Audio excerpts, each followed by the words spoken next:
United Arab Emirates ரொம்ப பெரிய ஒரு அறிவிப்பை கொடுத்துருக்காங்க. எங்கள் நாட்டுக்குள்ளே இந்த யுத்தம் வந்துருச்சு. ஈரான் அனுப்பின அந்த மிசைலினுடைய டெப்ரி எங்கள் நாட்டுக்குள்ளே வந்து விழுந்ததுனால, எங்கள் நாட்டுக்குள்ளேயும் இந்த யுத்தம் பரவியனால நாங்கள் அடிக்கிறதுக்கும் தயாராகிவிட்டோம் அப்படின்னு சொல்கிற ஒரு அறிவிப்பை கொடுக்குறாங்க. யுனைடெட் அரப் எமிரேட்ஸ் இப்படி ஒரு அறிவிப்பை கொடுத்த கொஞ்சம் நேரத்திலே சவுதி அரேபியாவிலேருந்து ஒரு ஆர்டிக்கல் அப்படிங்கிறது வெளியாகுது. என்னன்னு சொல்லி பார்க்க போனால் சவுதி அரேபியா அவங்களுடைய மக்களுக்கு ஒரு அறிவிப்பை கொடுத்துருக்காங்க. இந்த யுத்தத்தில் நாம் எந்த பக்கம் நிற்க போகிறோம் அப்படிங்கிறது தான் சவுதி அரேபியாவினுடைய அந்த அறிவிப்பு. என்ன நடந்திருக்கு அப்படிங்கிறதெல்லாம் இந்த ஒரு பதிவில் பார்க்க போகிறோம். இது 4வது வீடியோ. மீதம் இருக்கும் வீடியோ பார்க்கலன்னா கீழே அதுக்கான லிங்க் இருக்குது, வேணுங்கிறவங்க பார்த்துக்கோங்க. அன்பு தமிழஞ்சங்களுக்கு தமிழ் பொக்கிஷத்தின் வணக்கங்கள்.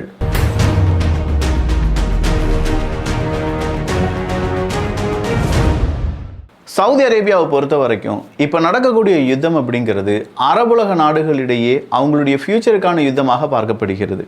ரொம்ப நாளாக ஈரானை அடிக்கிறதுக்கு அமெரிக்கா தயாராக இருந்தாங்க. அந்த நேரம் எல்லாம் இப்போ ஈரான் அடிச்சிங்கன்னா சரி வராது, எங்களுடைய ஒட்டுமொத்த பொருளாதாரமும் பாதிப்புக்குள்ளாகும், குறிப்பாக எண்ணெய் வள நாடுகள் இதனால் பெரிய அளவில் பாதிப்படைவாங்க அப்படின்னு சொல்லி அமெரிக்காவை கொஞ்சமாக சாந்தப்படுத்தி அந்த ஈரான் யுத்தத்தை கொஞ்சம் தள்ளி போட்ட நாடு எது அப்படின்னு கேட்டிங்கன்னா முக்கியமான ஒரு நாடுகளில் சவுதி அரேபியாவும் இருக்காங்க. சவுதி அரேபியாவை பொறுத்த வரைக்கும் இப்போ நடக்கக்கூடிய யுத்தம் கண்டிப்பாக அவங்களுடைய எண்ணெய் வளம், அதுக்கான ப்ரொடக்ஷன், உலக பொருளாதாரம் இது எல்லாத்தையுமே பாதிக்கும். எல்லாருமே மாற்று எரிபொருளை நோக்கி ஓடிக்கொண்டு இருக்கும்போது எண்ணெய் வள நாடுகளில் இந்த மாதிரி சிக்கல் வந்துச்சுன்னா அது மேலும் அவங்களுடைய சிக்கலாக மாறும் அப்படிங்கிறத சவுதி அரேபியா தெரிந்து வச்சுருக்காங்க. எது எப்படி இருந்தாலும் இப்போ ஈரான் பக்கமாக சவுதி அரேபியா நிற்க முடியாதுங்கிறது எல்லாருக்கும் தெரிஞ்ச விஷயமா இருக்கும்போது சவுதி அரேபியா அதை நேரடியாகவே அறிவிக்கிறாங்க. எஸ், இந்த யுத்தத்தில் நாங்கள் அமெரிக்காவின் பக்கம் நிற்கிறோம். எந்த எக்ஸ்ட்ரீமாக இருந்தாலும் சரி, அப்படி இல்லைனா எங்களால் என்ன செய்ய முடியும் அப்படிங்கிறது தெரியல, மேக்ஸிமம் எங்களால் என்ன செய்யுமோ அது நாங்கள் அமெரிக்காவுக்கு செஞ்சு கொடுப்போம் அப்படின்னு சொல்லிட்டாங்க. மொத்தமாக ஈரான் ரிட்டாலியேட் பண்ணும்போது இஸ்ரேலுக்கு எதிராக 35 மிசைல்ஸ் இதுவரையிலும் ஃபயர் பண்ணியிருக்காங்க அப்படிங்கிற ஒரு தகவலும், அதில் 5 மிசைல்ஸ் அப்படிங்கிறது இம்பேக்டை ஏற்படுத்தியிருக்கு என்கிற தகவலும் வெளியாகி இருக்கிறது. பஹ்ரைன், கத்தார் மாதிரியான இடங்களில் தாக்குதல் நடத்தின காரணத்தினால் அரபுலக நாடுகளில் எந்தெந்த இடத்துல இராணுவ பேசஸ் இருக்கோ, அமெரிக்காவினுடைய இராணுவ பேசஸ் இருக்கோ, அதை சுற்றி இருக்கக்கூடிய வீடுகள் இருக்கும்ல, அங்கேருந்து மக்கள் கொஞ்சம் தூரம் தள்ளி போகிறாங்க அப்படிங்கிற செய்தி இப்போது அரபுலக நாடுகள் முழுவதுமாகவே பரவி வருகிறது.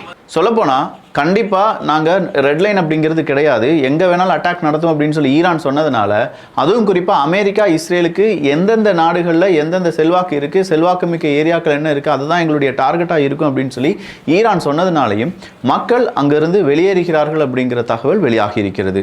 ஈரான் திரும்ப அடிக்கிறாங்களா விக்கி அப்படின்னு கேட்டால் இப்போதைக்கு ஈரான் குட்டி குட்டி மிசைல்ஸ் அப்படிங்கிறத யூஸ் பண்ண ஆரம்பிச்சிருக்காங்க. இதுக்கு காரணம் இருக்குது. இப்போ எந்த மிசைல் வந்தாலும் அதை தடுப்பதற்கு அமெரிக்காவும் இஸ்ரேலும் தயாராக இருப்பாங்க.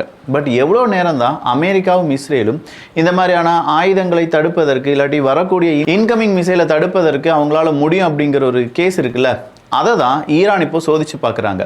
இதே விஷயத்த யார் ரொம்ப நாட்களுக்கு முன்னாடி நம்ம படிச்சிருக்கோம் அப்படின்னா ஹமாஸ் இஸ்ரேல் யுத்தம் நடக்குது. இஸ்ரேல் ஹமாஸ் யுத்தம் நடக்கும்போது ஹமாஸ் என்ன செஞ்சாங்கன்னா அடிக்கடி குட்டி குட்டி ராக்கெட்டாக எடுத்து ஃபயர் பண்ணி விட்டுட்டே இருப்பாங்க.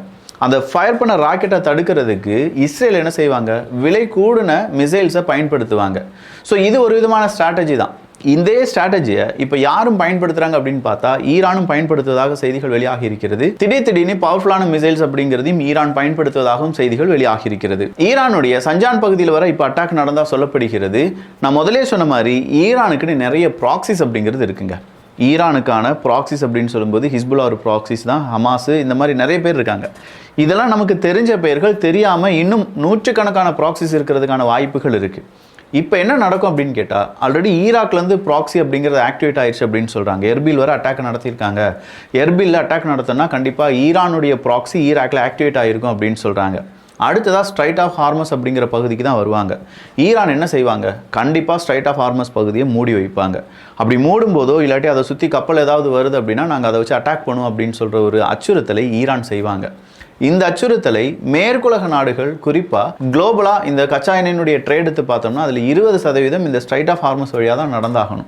இப்போ அந்த 20% ஸ்ட்ரைட் ஆஃப் ஹார்மஸ் இந்த ட்ரேடுக்கு பயங்கரமான ஒரு பிரச்சனை வரப்போகுது. இதுதான் கச்சா எண்ணெயினுடைய விலை உயர்வுக்கு காரணமாக இருக்கலாம்.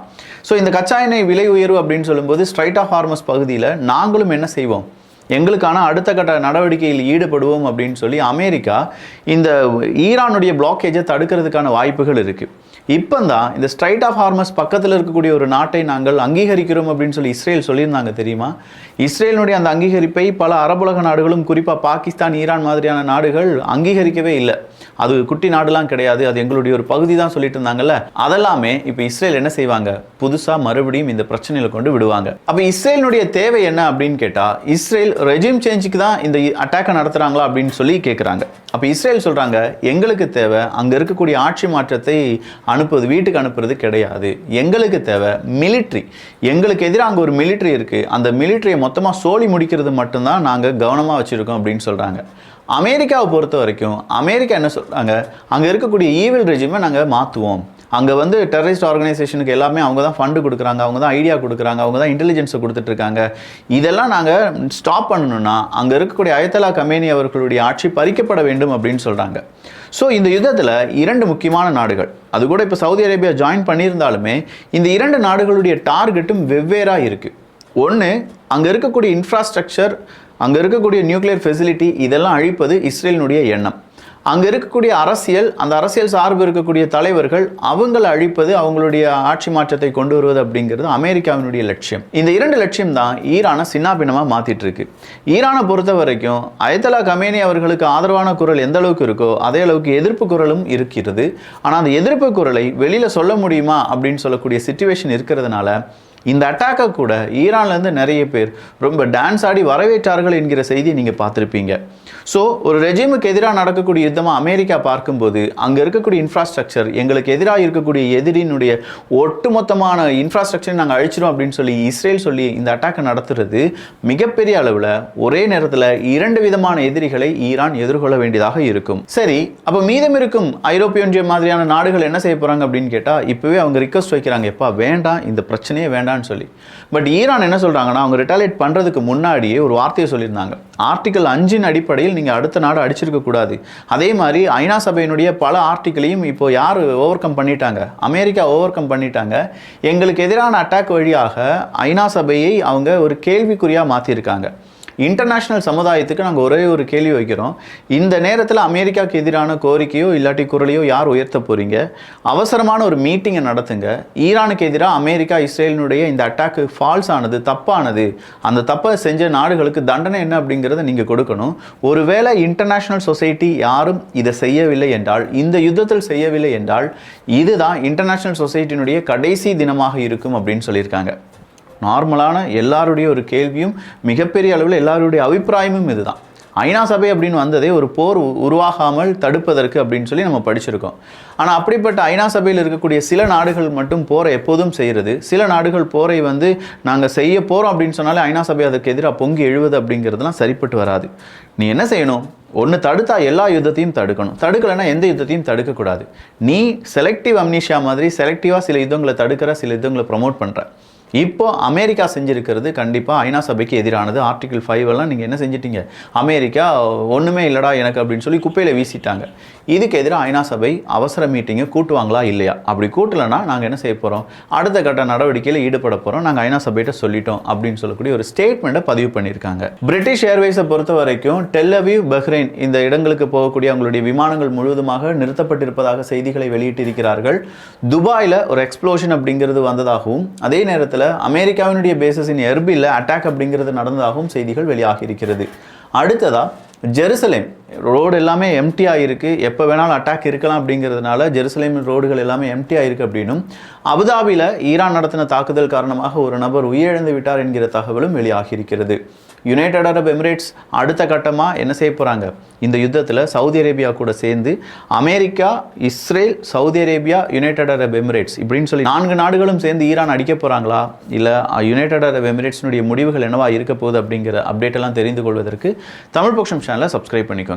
நம்ம அப்டேட் வெளியான உடனே அந்த URL நம்முடைய குரூப்பில் ஷேர் பண்ணிடுவேன், வாட்ஸ்அப் குரூப்பில். ஸோ வாட்ஸ்அப் குரூப்பில் ஜாயின் பண்ணாத தோழர்கள் தோழிகள் தயவு செஞ்சு ஜாயின் பண்ணிக்கோங்க. இந்த பதிவு எப்படி இருந்துச்சு அப்படிங்கிற உங்களுடைய கருத்துக்களும், இவ்வளோ தூரம் நம்ம கொடுக்கக்கூடிய இந்த அப்டேட் எவ்வளோ அக்யூரேட்டாக இருக்குது அப்படிங்கிற உங்களுடைய கருத்துக்களும் இங்கே வரவேற்கப்படுகின்றன. நல்லதை பகிர்ந்து நல்ல சமுதாயத்தை உருவாக்குவோம். நன்றி, வணக்கம்.